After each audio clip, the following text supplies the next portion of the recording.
Je vais parler d'un tout autre sujet maintenant. Il s'agit du foie gras. Pourquoi le foie gras? Pas que le foie gras, d'ailleurs. Le foie gras et les volailles. Que se passe-t-il? Inflation, grippe aviaire, répercussions évidemment sur les prix du foie gras, mais au prix des volailles également. Je suis en direct avec Michael Doriat, qui est producteur de foie gras à Soultz-les-Bains. C'est en Alsace. Bonjour. Bonjour Jean-Jacques. Merci Michael d'être avec nous. On va parler de... Vous savez ce qu'on va faire, Michael? On va mettre Marie-Josée en ligne tout de suite, qui est dans le Gers. Ah bah le Gers, c'est un pays où on connaît le foie gras. À Florence. Bonjour Marie-Josée. Oui, bonjour. Vous allez vous passer du foie gras pour Noël? Ah oui, parce que je me suis renseignée un peu autour de moi, parce que tous les ans j'en achète. Oui. Parce que j'ai 3 enfants, ils sont gourmands du foie gras en fin d'année. Donc mon cadeau, normalement, ce serait déjà l'année dernière. J'en ai pas acheté beaucoup.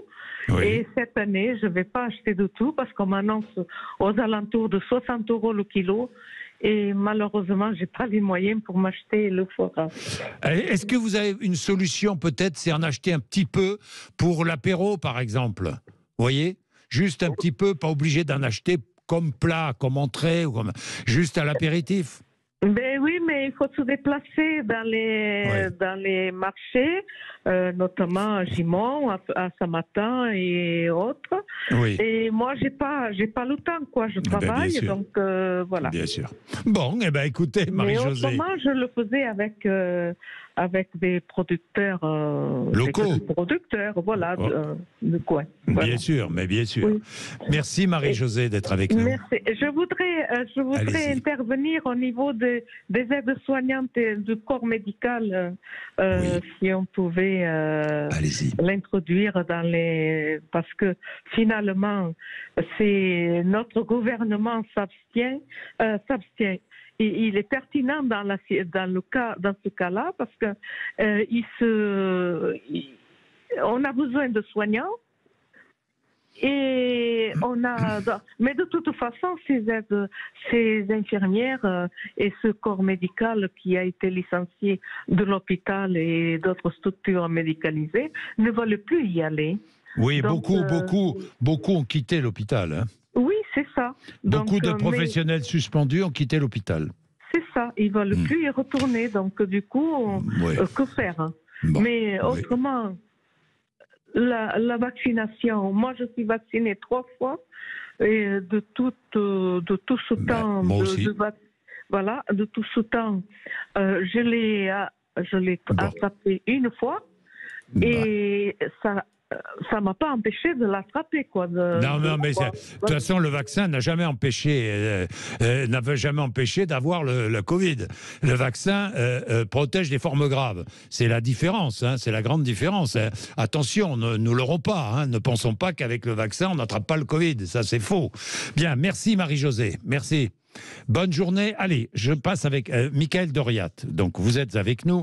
Que se passe-t-il? Cette année, vous, par exemple, votre production est réduite, fortement réduite? Alors, non. Nous, on va faire figure d'exception cette année, car on a réussi à garder 100% des volumes par rapport à l'année dernière. Mais voilà, on a vraiment mis une cellule de crise en place pour essayer de sourcer de nouveaux éleveurs, de nouveaux fournisseurs de canetons.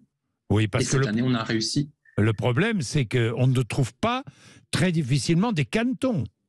Tout à fait. C'est le nerf de la guerre actuellement pour tous les producteurs et tous les confrères. C'est que 80% des reproducteurs sont morts sur la période mars, avril, mai de cette année. Oui. Et du coup, il y a eu à peu près 24 millions de volailles qui ont été abattues, dont les reproducteurs, ce qui fait que derrière, on n'a pas d'animaux qui arrivent dans nos élevages pour être élevés, puis engraissés et être transformés en foie gras par la suite. Marie-Josée nous parlait des prix. Il y a effectivement il y a une pénurie de reproducteurs. Il y a le coût des céréales, très cher, maïs, blé, soja, le coût des emballages qui a augmenté, la facture énergétique, ça fait beaucoup, ça augmente les prix. On peut parler, après 2 ans de Covid, d'une 3e année horribilis. Effectivement, nous, sur 2 postes que je peux vous citer aujourd'hui, c'est sur l'achat de canards prêts à gaver et sur le poste énergétique électricité, on a pour cette année et le début de l'année prochaine environ 300 000 euros de charges supplémentaires juste sur ces 2 postes. 300 000 euros de charges supplémentaires. Mais comment faites-vous alors? Vous augmentez vos prix?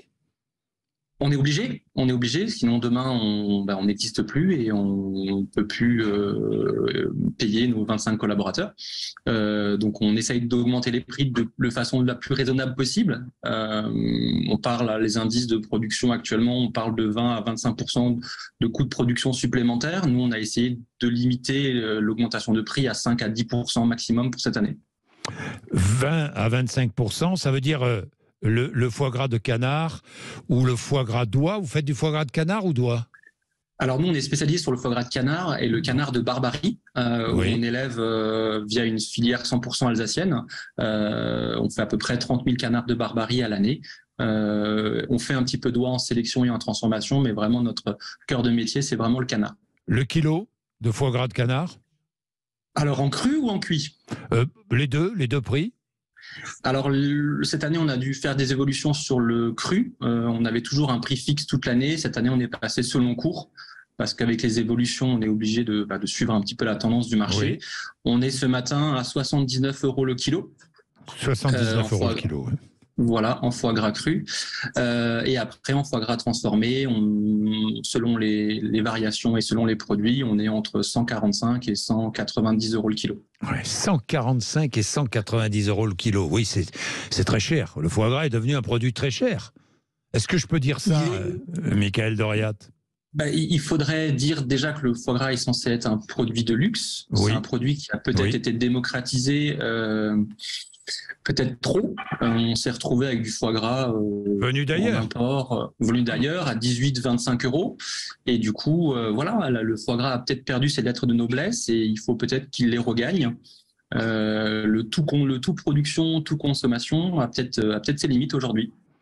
Vous répondez d'abord à ceux qui disent le gavage des canards, le gavage des oies, c'est inhumain. Enfin, c'est pas inhumain puisque ça concerne des animaux, mais c'est une atteinte, c'est une violence envers l'animal. Violence envers l'animal, Michael Doriat? Vous avez vu le roi d'Angleterre? Bien sûr, oui. Qui bannit du foie gras. Ouais, mais après moi je respecte les gens, je veux juste qu'en retour ils nous écoutent et on puisse faire valoir notre façon de travailler. Il y a toujours des bons et des mauvais journalistes, il y a des bons et des mauvais producteurs de foie gras et ça je le renie pas. Oui. Maintenant nous notre parti pris c'est un cahier des charges en élevage, une alimentation rigoureuse, maïs, blé, soja. En salle d'engraissement l'objectif c'est l'acclimatisation, c'est une qualité d'eau, une qualité d'aliments. On leur fait écouter de la musique. L'objectif pour nous, c'est d'avoir les meilleurs environnements possibles pour que le canard nous le rende au final avec des produits d'exception. Après, tout le monde n'a pas la possibilité de travailler dans ce fonctionnement-là parce qu'à un moment donné, on est dans des circuits peut-être industriels où les prix sont challengés tous les jours. Nous, on a la chance d'être dans un circuit court où les gens comprennent la qualité de notre travail et le coût que ça peut avoir sur le produit final. Michael, oui. On est obligé d'adapter le fonctionnement, qu'on soit producteur artisanal ou producteur industriel. Dernière chose, vous êtes en pleine installation du marché de Noël, j'imagine, Michael?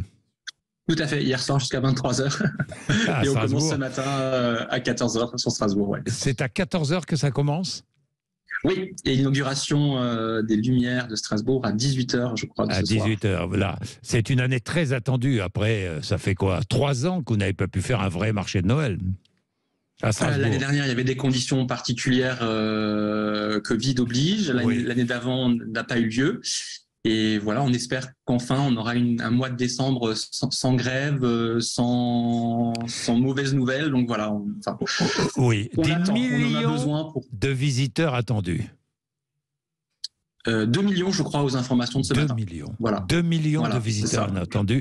Si vous ne connaissez pas le marché de Noël à Strasbourg, allez-y, parce que c'est un moment exceptionnel. Merci, Michael, et bon marché. Merci Jean-Jacques, au revoir. Merci, au revoir. Michael Doriat, producteur de foie gras à Soultz.